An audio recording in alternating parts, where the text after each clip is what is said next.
Welcome to the Sedona Soul Sisters show, down-to-earth discussions on metaphysics, spirituality, paranormal, and healing topics.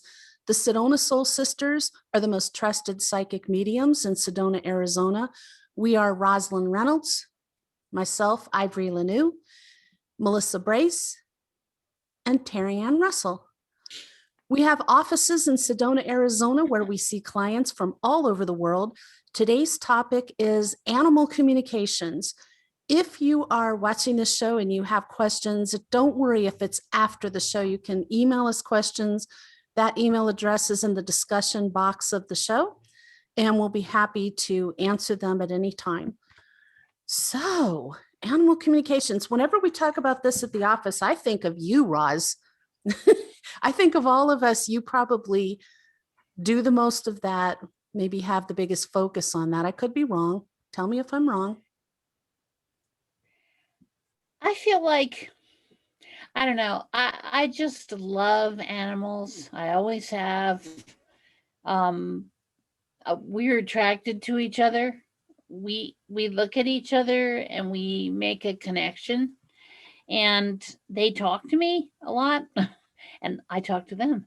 And I think a lot of people can relate to this. I mean, over the years, I have asked so many people, do you have a connection with animals? And they immediately, they know exactly what I'm talking about. They understand that telepathic connection that you and this is not limited to like domestic animals, dogs, cats, etc. I mean, horses, cows, even exotic animals. When you make eye contact with them, that is a connection. And they are so sensitive to our moods and our emotions, and they have very strong emotions. So it's highly likely that I think many people have this ability, but they don't realize that that's what it is, that they're actually communicating. But I know a lot of pet owners, when I ask them, well, do you communicate with your pet? Do they talk to you? They immediately say yes. So I think what we have to realize is that these are not what these beings are not what science says. They're they're not emotionless, heartless, you know, living things. Their they create a family unit. If that pet is in your family, that's its family. And they are so funny. I mean, there's amazing videos on YouTube where their mouths form form words, just like they've tried to learn to really say it themselves. And I feel like they bring so much joy to our lives, and helping people when they're having an issue with a pet is difficult. Like the pets having an illness or something like that. But the bottom line is it's about loving each other and just enjoying that joy of communicating. And I really believe that the vast majority I mean, I've always laughed and said I enjoy spending time sometimes more with animals than I do with people. Because you don't have to say words. You just make that connection and you're happy together and you're hanging out. So I think it's a highly underrated issue. I think people communicate with animals far more than they think they do. And the skills we use to do that, just by the way, is telepathy, which is reading another person or animal's thoughts, Mhm. and empathy, which is reading the emotions, feeling the emotions of another creature. So it's a combination of those two things that people use with this. And, I think I was doing it for a long time and I had no idea. As you know, Ross knows I'm horribly allergic to fur and feathers. And I used to have all these cats and I would just bury my face in their fur and sleep with them and give them kisses. And I was so sick. So I think I would do a lot more animal communications work in person if I wasn't so allergic. But for me, I do it more in readings. Like people, just like people come to us for readings and they'll want to know about themselves, their family and friends. They'll also ask about their pets a lot, the health, their behavior, or in mediumship readings when pets come dancing in, pounding through wee in various forms and letting their presence be known to their owners that they're in spirit form. Yeah, we're you know we're in situations a lot of times where people specifically say, can you communicate with my pet that has crossed over? Sometimes the pet, yeah, just barges in. Sometimes I'll have people sitting with me and we'll be doing their reading and I'll be going, okay, this dog is just barking incessantly. Let me see what's going on here. And I can't always see the dog. I can certainly hear the dog, but they immediately will know if I can see them and I describe them, or if I say, this is what his personality is like, they immediately know. Because owners, and their animals, if they have a true loving family relationship, I mean, they bond Mhm. very, very tightly. I was So, gonna Oh, say yes. that I was gonna say that a lot of times animals are so in tune with the humans they live with too, so they're able to communicate. Like if you're upset or you're sad, they really know. So they'll come over and they'll sit by you or put their head on you. So they have that knowing as well. Isn't true. that's so much like very young children. I can remember my daughter, if I would cry, she would come in and see me crying. She'd crawl up on the bed. What's wrong, mommy? What's wrong? And I couldn't even talk to her. I didn't want to tell her the things. She'd crawl up and put her head on my shoulder. She didn't even know it was wrong, but she was there to suffer with me, boy. She was going to cry along with mom. Same thing with her dogs would do that for her. Like I witnessed that. They were my furry grandchildren for years before I had actual grandchildren. And those were her children. And if she had a bad day, she was upset, those dogs would be Peanut on one side and Olive on the other, cuddled up next to her, looking at her with these eyes like, oh no, mama's sad. It was so cute. It is so cute. That happened to me this week. Mine did that as well. And two of my appointments were for that I didn't, no one told me in advance, that were for communicating with furry loved ones that had passed. And another one was, and I just, the people were excited. And another one was an equestrian person. And part of his messages from, the divine were to go talk to the horses. So they had the answer. And it is my belief, with being around a lot of horses in my life, that's one of my funnest, that's my favorite animal. I think that they are wise beyond all comparison. Oh yeah. And they know what's going on in many levels and layers. And so the horses are sometimes my favorite, even though I've never owned a horse. Like they've not been in my family, but the animal communication also, like Ross said, is so much more fun than people sometimes.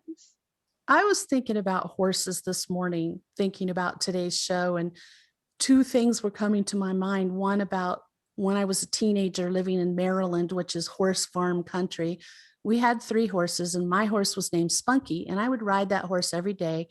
And a teenage girl in the neighborhood I was not really friends with wanted to ride my horse so bad. And he just took a dislike to her. Every time she would come near him, he would pull back. He would even rear up a little and whinny and back away from her. And I could tell he did not like her. And I said, no, I don't think it's a good idea. And my dad said, just tell her your dad said no.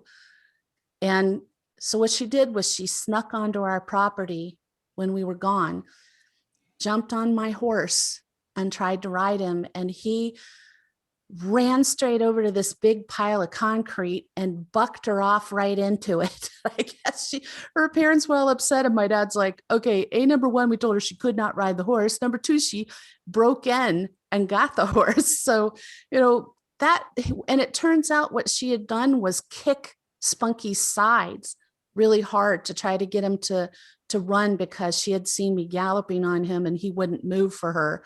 So, he knew that she had a side that he didn't want anything to do with.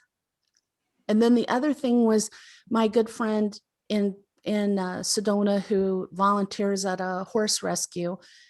She had said they had a problem with this little horse there, that it was suddenly very unhappy, not like itself at all. She's like, we can't figure out why. And so I just did distance, tune into this horse, and I heard him say he doesn't like his stall. She's like, we thought it might be that we just moved him to a new stall, and there was something about it. He just didn't like it. They moved him back to his old one. He's fine. So, they'll tell us things if we listen. They're letting us know they're unhappy or that they're happy. I mean, you can sure tell when an animal's happy. True. Very true. And I think that desire to provide comfort, is a part of their intuitive, that telepathic connection, where, people always talk about how they're an empath. Well, a lot of animals are empaths. And, you can try and say it in other ways, but the reality is, especially our dogs and cats, but also, like other animals, I mean, they feel, it's really funny how they will feel your emotion and come right up to you. So it's really a very unique, I think, relationship that humans and animals have. And unfortunately, a lot of people refuse to acknowledge this.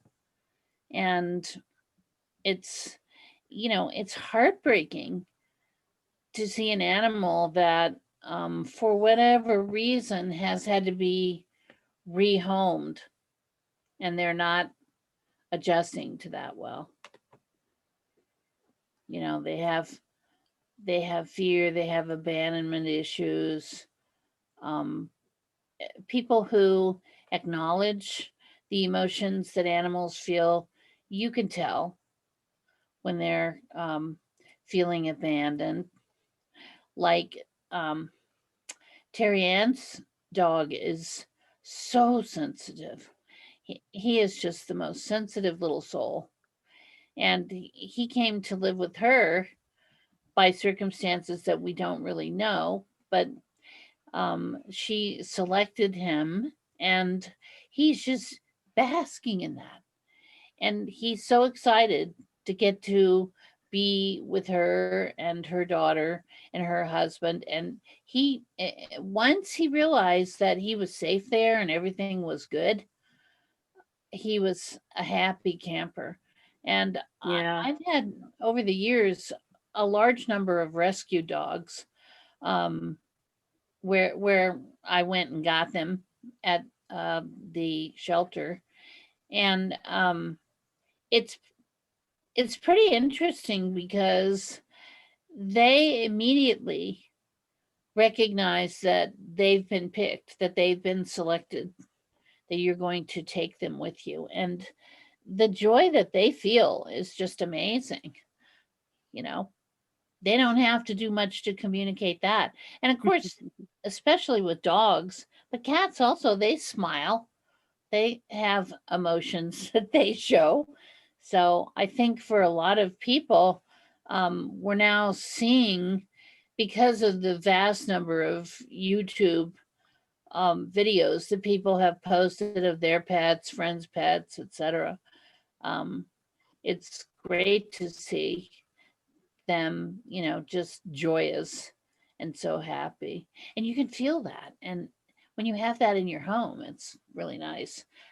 I happen to be without a pet right now for the first time in many, many years. And I have to say, it's a big adjustment because their energy in a home, whether you're a communicator or not, you can feel their happy energy, and they're always happy to see you when you come home if you're kind to them and loving. And it's something definitely to be said for being able to make that emotional connection.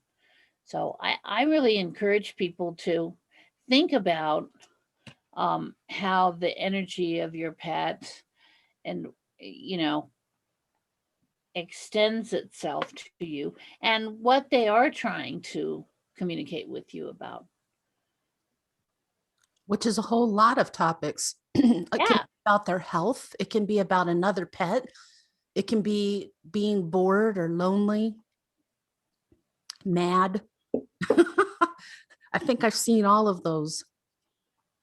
I was thinking about also when my daughter got her second dog, Peanut, who looked like a little fawn. These are both miniature greyhound dogs.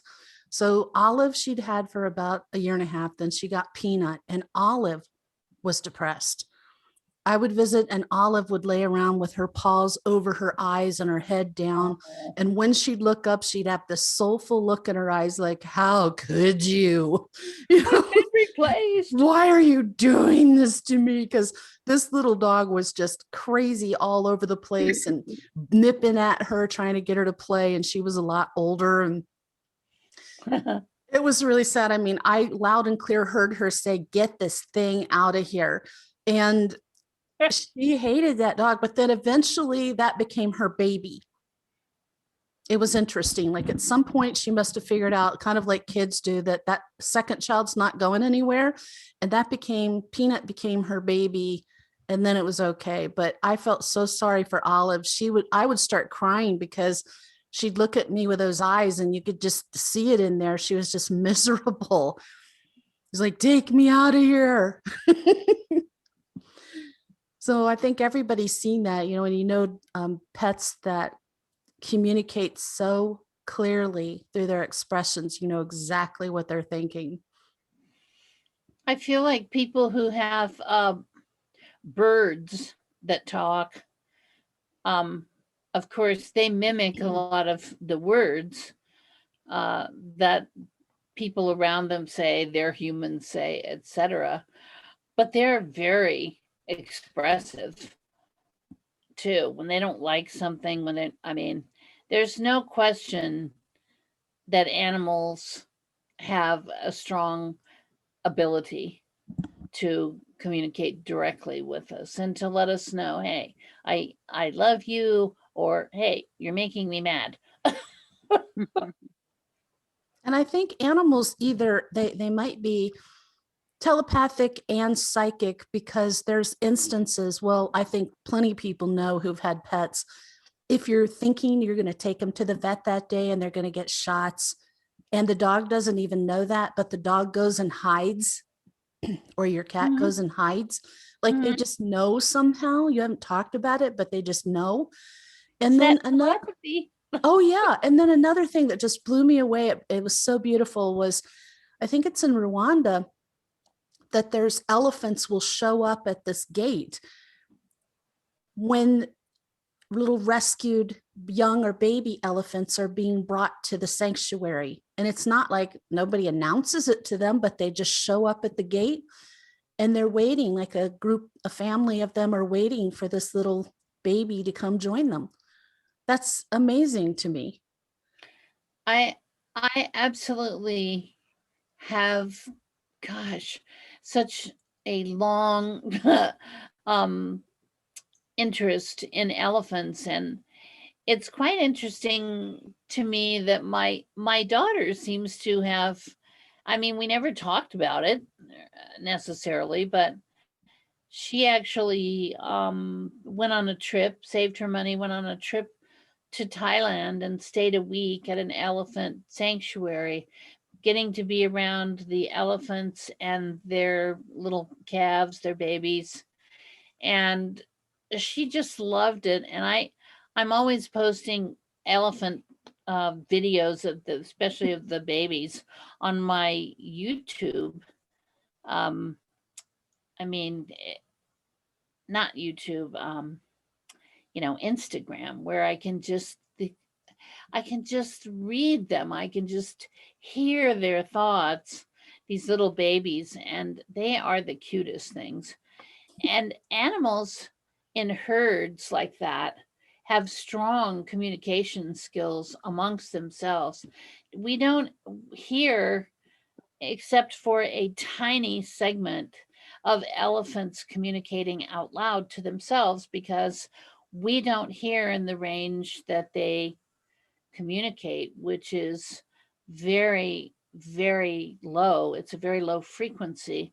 And normally the human ear just does not hear in that frequency. But it's fascinating to watch them amongst themselves in the herd and the family dynamic there.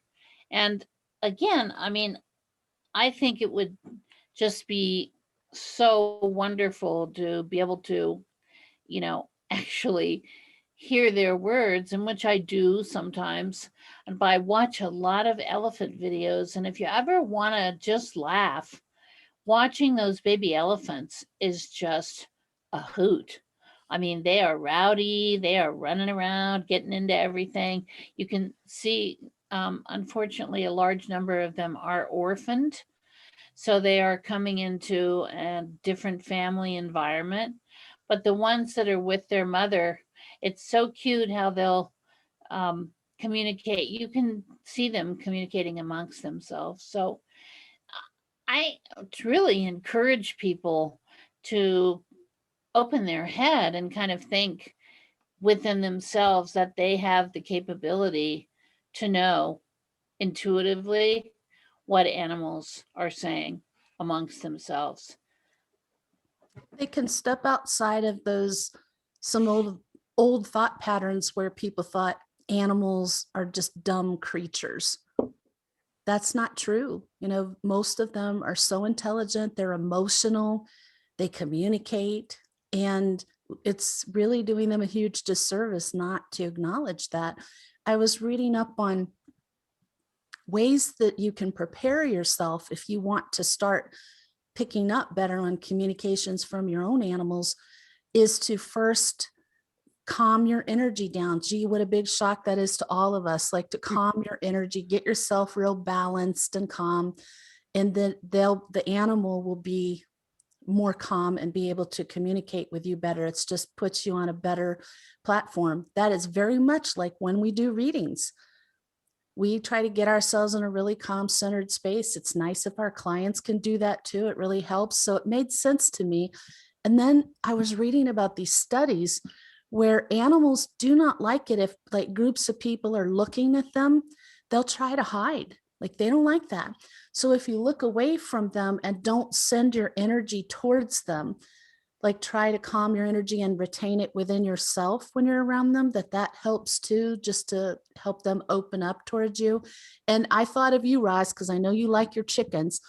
The study was mentioning this chickens, like a flock of chickens. If a group of people would stand and watch them, they didn't like it. They got agitated and they'd run, they'd hide. And as soon as the people would take their attention away and put their energy on something else, they would come out and they'd wander around them, absolutely comfortable. It makes sense. I mean, who would want to have a group of people staring at them? And doesn't that make you think about zoos? No wonder sometimes you go to look at an animal and they're all hiding, Yeah. It's awkward. Well, and they have fear. Mhm. I mean, they respond to our fear, or our, a lot of people don't like animals. They're not comfortable around them, and animals sense that immediately. So they're responding to outside, interconnection, where they are feeling what the people are feeling. And I had never really been around any chickens except when I was really little at my grandmother's. And I'm amazed how smart they are and how quickly they figure things out. I mean, how to work you. how to once they decide, oh, I could get some other food from her. I could as soon as they figure out their angle, boy, they're ready on it. Let's follow that Roz person around. She's a soft touch.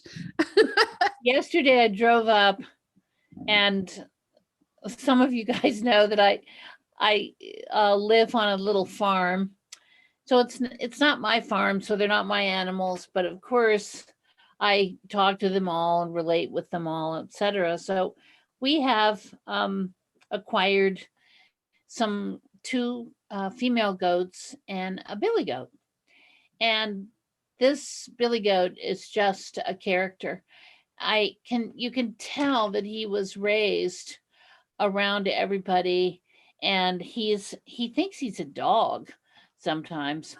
So as soon as I drove up, and my car's really low, and I drove up and opened my car door, there he is trying to get in the car with me. So this morning when I was leaving, he wanted to get in the passenger seat, take a ride. So we're getting ready to take off, and he's just making every effort to get in that car seat. I mean, he's ready to zoom off. So when I'm going, nope, sorry, not working. Can't happen. Out on the little farm. Yep, see you later. Well, obviously, I have a wonderful time on the little farm. when I'm out and about on my walks around my neighborhood, there's a lot of dog owners here. And because of my allergies, not being able to have a dog, I live vicariously through everybody else's. So I know all the dogs in the neighborhood, but occasionally there'll be a new dog will come with their owner, and they'll make a beeline for me. And the owner's like, I'm so sorry. They're just insistent. And I'm like, no, I hear that dog saying she wants me to pet me. She wants to pet me. And they're right. I do want to pet them. And they just know it. And like, I'll see them pass other people and they just go straight ahead, but they'll beeline over for me. They're right. I want to pet them. Well, you just had an adventure on your walk with the bulls. Yes, I did. I was thinking about, should I mention that? And they have their personalities too. They're not all, dangerous and crazy like people think they are, but definitely some of them have a little crazy wild streak there. And I think when you get in a situation where you're out and about and you're encountering these, domestic cattle, but they're not like everybody pet me kind of cattle. So, no, these were definitely not giving that vibe. That big black one. Send it out. Give me space. Okay. Actually, that big black one that was like really kicking up clouds of dust and coming at me threatening. I heard him say, leave. It's like, I'm trying to. I have to walk right by you guys to get out of here.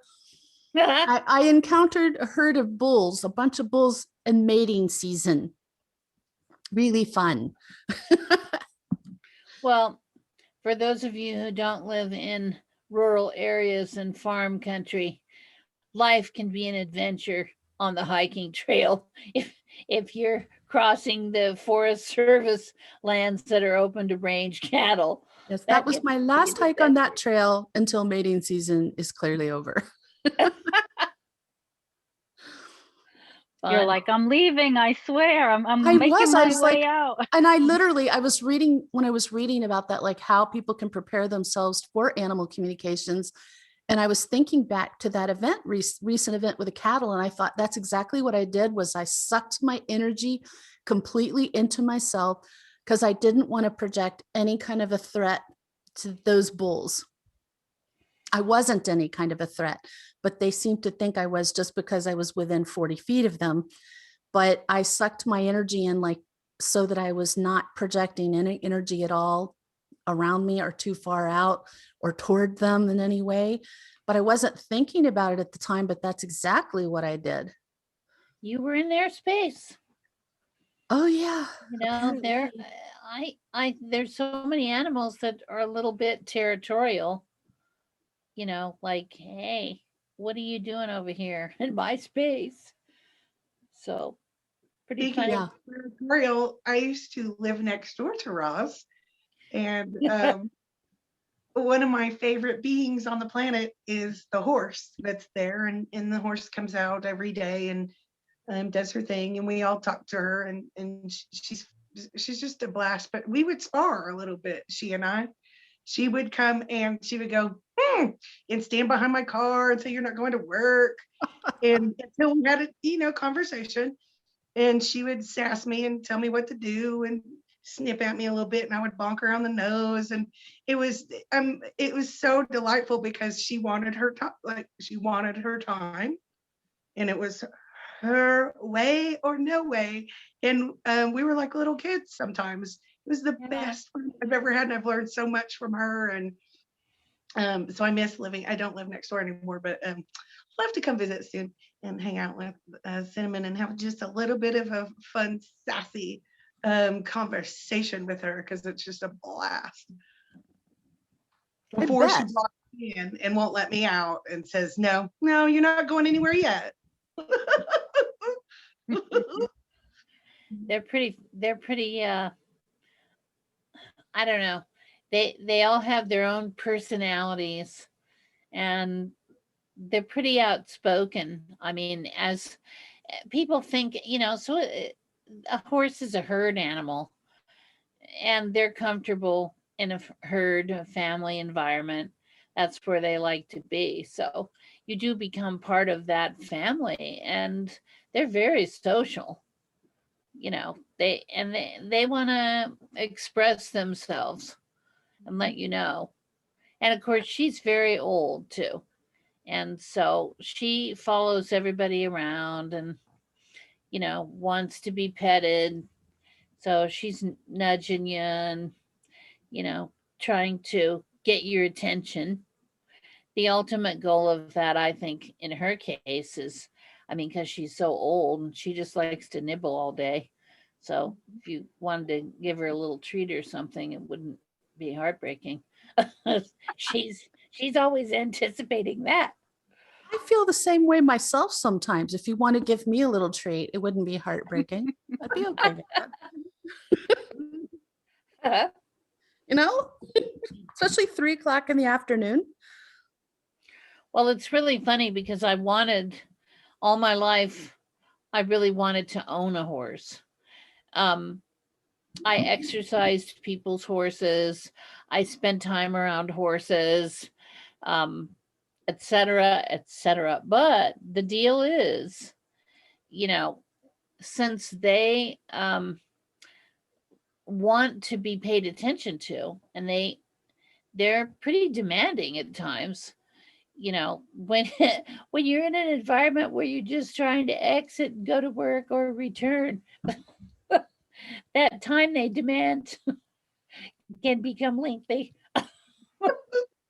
Melissa, you had a, and still, you still have a relationship with her. That's what, you know, We that's, adore each other, but it is a little bit, the fun part to me is that it's a little bit like we're little children, like like we'll just poke at each other. I'm not kidding. I learned from her. She shows me a different perspective, and she's very stubborn. I don't know if I can admit that I am very stubborn, but I adore that horse, and she is my friend, and we just sass each other. It's a delight, really, for me. Really a delight. Melissa, are you saying you're too stubborn to admit you're stubborn? Yeah. doesn't take an animal long to figure that out either. So She- basically, that horse is mirroring to you, Melissa. Absolutely. I've had long conversations with her. Like, she and I are the only beings around, and we've had long conversations, and she teaches me things, and there's like Midwest also, there's a family in particular that I would go 2-3 times a year to talk to their horses, and they have many beings there, like many dogs and cats and sometimes skunks and groundhogs and just a pig, goats. And I love talking. I love going there. Like, I don't care if I ever get paid. I want to go just commune with the horse babies and the animals. And one time I was just shocked. I was outside. We were outside, of course. And after we just had discussions with all the horses, there's usually about 5 to 8 that live there at all times. So we would go out and talk to each one and see how everyone is. And we were outside, and I see this owl come sit, and this I will never understand this one. And she's just on the porch and getting closer to the cat, which that doesn't make sense because they don't seem to be like that. They would be best friends, but at this house they were. And that owl, gosh, I forget his name, just lived with the people, and I was so honored. I'd never seen that before. Talked to me for as long as I wanted and told me things, and talked about like the bigger picture of things too. And so to be able to be in spaces like that have farms and different kinds of beings, I like, why do we even go to work? Why do we even go to the grocery store? Let's just go be with the animals. But the owl was, I never experienced anything like that. It's what do you call it? Where like domesticated kind of feeling. And that was also an honor. And he would sit by this little cat. They were best friends. Just sit. And I asked about it, like, how did you not know that maybe you're supposed to be enemies? Nah, they're okay. We're okay. That was the answer. And I just delighted. That's cute. What are some of the things that for you ladies that people will come to you for needing help with their pets? I'd say a sick pet, definitely. Their pets having issues. They know, when your pet isn't feeling good intuitively, you have a feeling, but you're not sure. Like with your children, sometimes when they're really little and they can't express themselves about how they feel. Your pet is the same way. And so they get a feeling that their pet's not feeling well. They're not sure exactly what it is.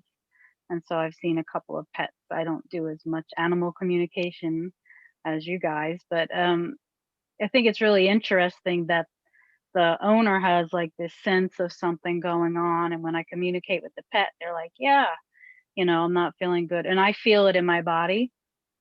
So just like with a human, as I do healing, I feel a lot in my body where they're having an issue, and I have the ability to talk and hear them too. So I think that that's nice that, a lot of times they can't communicate how they're feeling with their owner.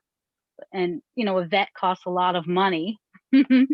So it's like, we go and we look for other alternatives to help. And afterwards, they feel a lot better. Even just bringing in energy healing in any type of situation, like with some animals, they're very anxious. Like Roz said, my baby, he's very sensitive, highly sensitive.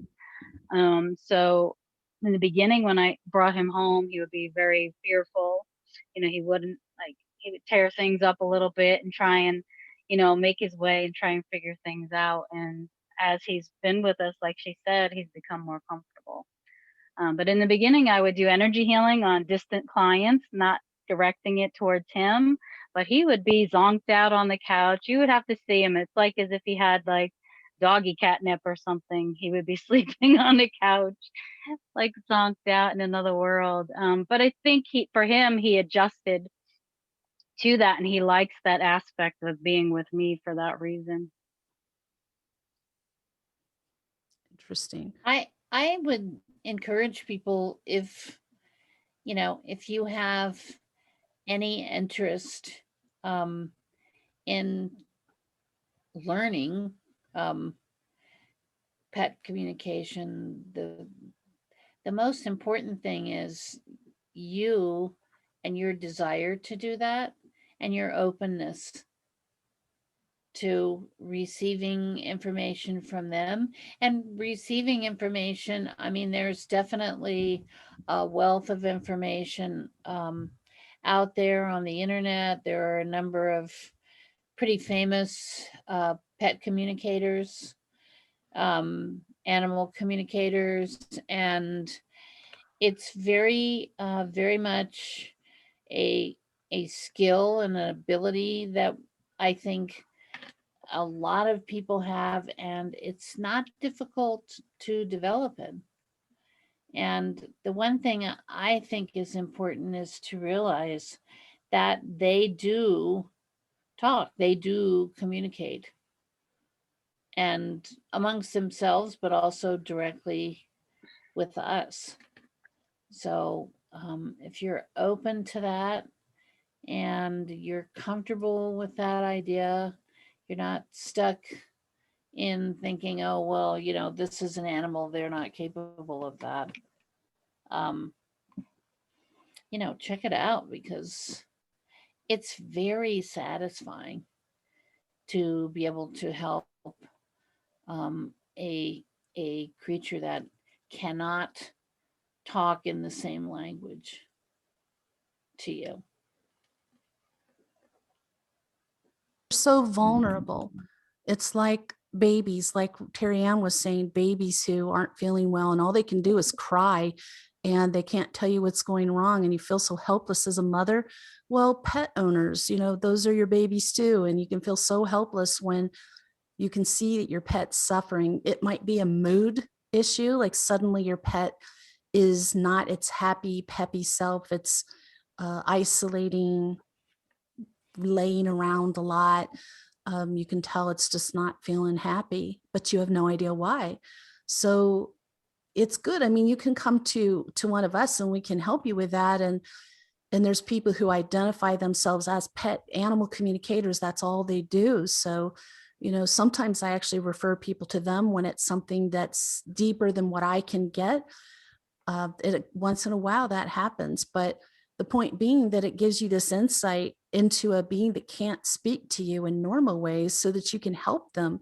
There is something you can do. And I do think that if you love your pet and they're important to you, that you can develop this to a degree. You may not become a professional at it, but that's not what it's about. It's about being able to figure out what's going on with your own pets, your own animals. Another thing that we haven't really talked about, but I would bring up just sort of in brief is I've done a fair amount of work where I've been able to assist people with lost pets, and sending out that energy and that communication to reach through to an animal who has gotten separated from its home and its people is something that is very satisfying. But it's also something that if you're open to that, if you're able to open your mind and spirit to that animal very frequently, whether it's still alive or not, will extend the communication back to you. And I mention, still alive or not, because sometimes these are what are considered kind of cold case things. They're, the animal has been gone for a while, and the owner, of course, is still searching and still looking. So it's good to realize that, you might shock yourself just seeking out the feeling of where they are, what they're doing, what's going on. So we have a lot more abilities than we always think we have. It's another way to draw closer to the animals in your life or animals in general. And I think you can practice that. Just go out in nature somewhere where anywhere. It could be in nature. It could be like here in Arizona, we have a deer park and this Bearizona and places like that. They're probably not open during COVID, but outside of that, places where you can encounter animals and look into their eyes. Just open your energy, free yourself of any preconceived notions about what an animal can feel and think, and look into their eyes and see what you get. I think it's through practice like that that you develop that kind of a skill. True. And over time, you start to get more. At first, you might get little hints that you try to say, oh, that's probably just my imagination. But as you do it more and more, it's sort of like learning to be a psychic reader or a psychic in general. Is as you do it over time, you get more consistent messages. You feel more sure they're more defined messages, and you don't doubt yourself so much till eventually you really don't doubt yourself. It's good to work past that. Any other thoughts on things that have come through in readings, whether it's mediumship or psychic readings that involve pets? I feel like the people who already are seeking an answer for their pet, for whatever situation is going on, contacting an animal communicator is sometimes a last resort for them, but it's a very powerful opening to receive information that a vet can't necessarily give you. I mean, most vets do testing and they're trying to determine what's going on also with the pet, whereas sometimes we intuitively the pet will tell us, or we intuitively will feel into the energy of that animal and be able to offer a suggestion, direction for the vet to look. So I think being a loving parent of your fur baby, it's a very good alternative in a lot of situations. And that So- reminds me too, Roz, what you're saying there. Like sometimes people want to know that maybe they're low on funds and they will take their animal to the vet if it needs it, but they want to know, does my animal need to go to the vet? Is this something serious?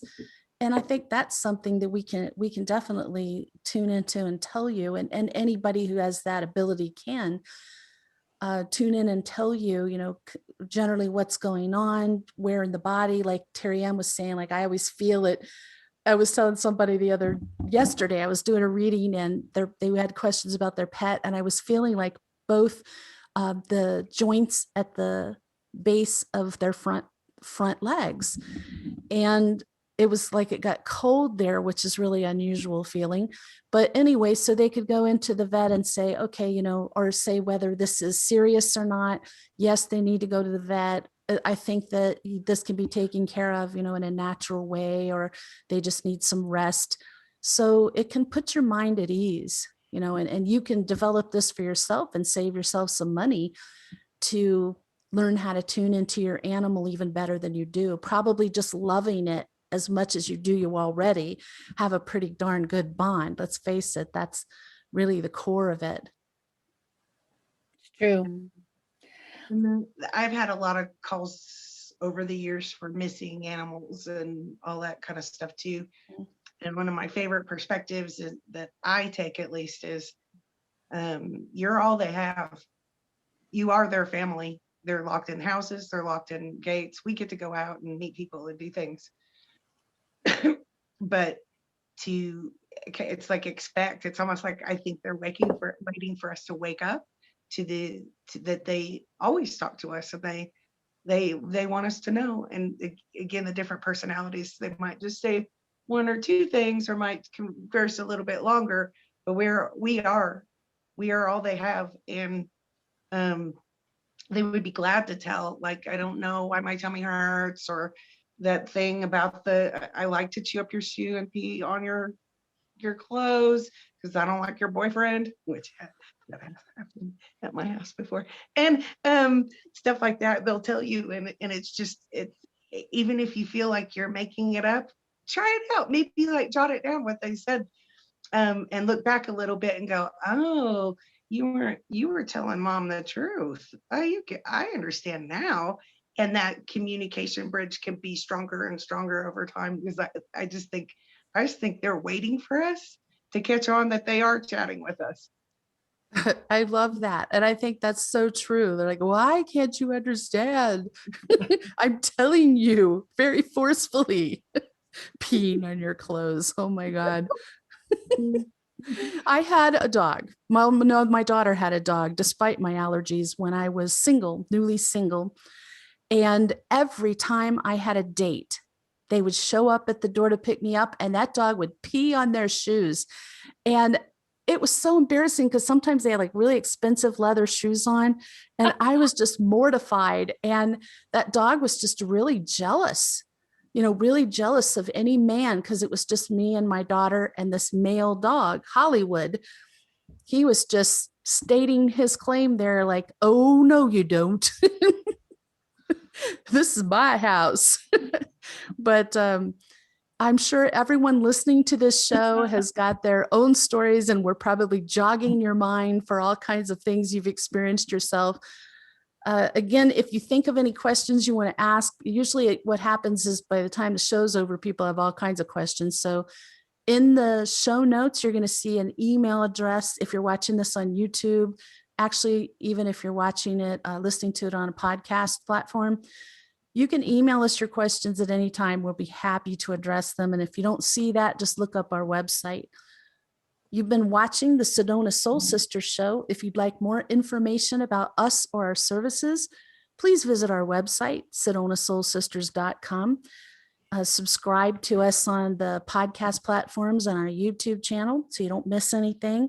And tune in next week. Our topic is indigo, crystal, and rainbow children.